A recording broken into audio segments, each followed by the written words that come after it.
Hi, so I did Richland Northeast High School as my tutoring center. It was founded in 1978 to handle an excess population at Spring Valley High School.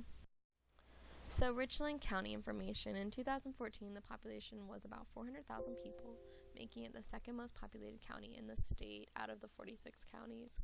The largest racial ethnic groups are African Americans and Caucasians, each at about 45%, and Hispanic are about 5%. This is the income gradient for the county. Less than $100,000 a year is about 10.3% of the population. The largest is here at 100,000, 149,000, and a good bit of the population are wealthier, but 22% earn less than $25,000 a year.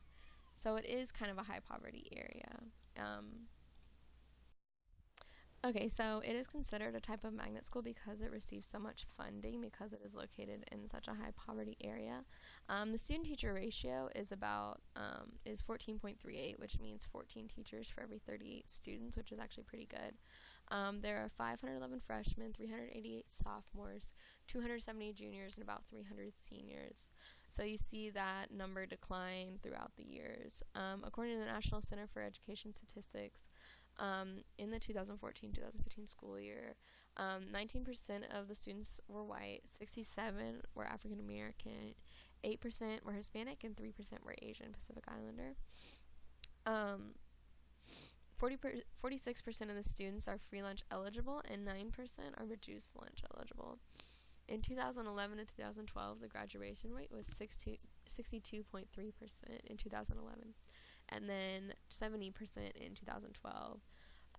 And this actually has gotten this number has actually increased throughout the years. Alright, so this is the map of Richland Northeast High School. Here's the track, the baseball field. You notice it's surrounded by a lot of apartments.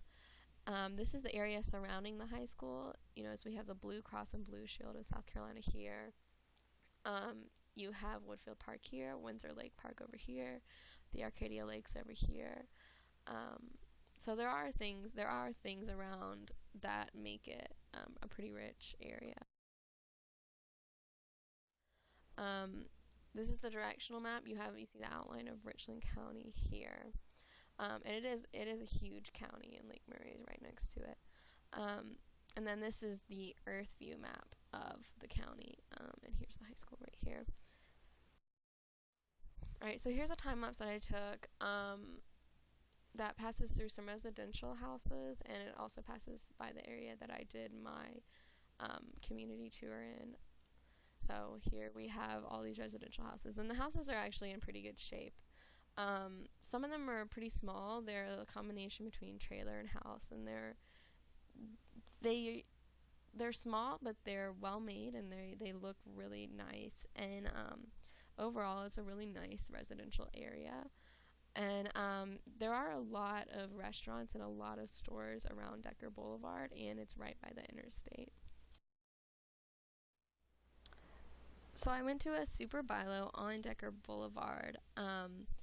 It did include a lot more variety of items than my own Bilo near USC, but overall the quality is not as good. There was a much smaller meat selection, and then within that smaller meat selection there were a lot less healthy choices. For example, their ground beef would have 70% fat and 30% lean, whereas mine would have 95% lean and a very small percent fat. There wasn't a lot of fresh produce, but what they did have was really good quality. There was some fruit that was rotting, but overall it wasn't bad quality at all. There was a lot of canned vegetables, frozen vegetables, things like that. And I went down the hair care products line, and about 90% of the products were for African American women because that's the demographic that they serve in this area. But I would have been able to find something for myself there, so that wasn't a problem. And the alcohol section, I thought it would be bigger, and it was actually very small, very limited choices. One other interesting thing was out front in the displays, it was made of old fruit and vegetable boxes, but the effect wasn't bad at all. It didn't look poor or cheap or anything. It was actually kind of interesting and cute.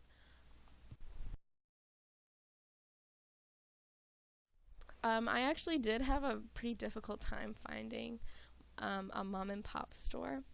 Um, but I did see a lot of different small gas stations, and I went inside this one called Sunset Point. Um, it's owned by a man named Mr. Singh, who's an immigrant from India. I asked him about some free things that there are to do close by. He said there is a mall very close by, um, and he also said there's a recreation center for a small monthly fee, so it's kind of like a YMCA for us.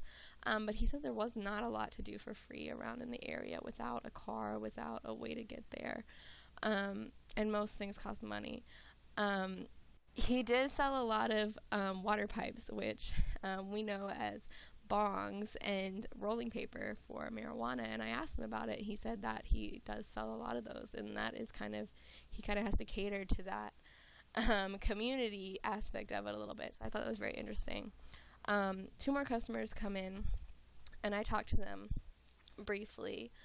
They tell me that it's a lot of fast food around the area, a lot of like quickie restaurants, and that there isn't a lot of high class dining available in the area, but that it's not hard. It's pretty easy to find somewhere to go and something to do. And it is a high traffic area, so they do face a lot of traffic and congestion throughout. Within the actual store, the drink and food choices were not as much as we're used to. It was a very small cooler, very small options, but the people were very friendly, and it was a really nice environment to be in. And I really did enjoy talking to him and the other two people that I met, because it was a really interesting experience, and I'm glad I got to talk to all of them.